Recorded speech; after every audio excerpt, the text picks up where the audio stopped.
So hello guys, তো এই যে আমাদের গ্রাম। তো যাই হোক, তো আজকে তোমাদের কাশবন দেখাবো। আমাদের কাশবন আমাদের নদীর চড়ে। তো দেখতেই পাচ্ছ, তোমাদের এখন দেখাচ্ছে এই যে নদীর চড়টাকে। ওই দিকে তো যেতে পারবো না, বাট এবার এপার থেকে তোমাদের দেখাচ্ছে কাশবন আমাদের এদিকের। কত বড় কাশবন একটু দেখো, অবশ্যই দেখবা। দেখতেই পাচ্ছ অনেক বড় বাউন্ডারি দিয়ে, সাদা বাউন্ডারি দেখা যাচ্ছে না?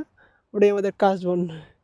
এই যে সামনে চরটা, এই দেখো কত বড়, এইদিকে অনেক দূর গেছে, বিস্তৃত হয়ে আছে। জুম করে দেখাচ্ছি একটু।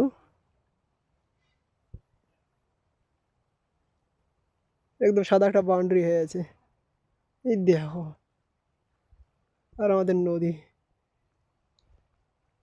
ওয়াও, দূরেও রয়েছে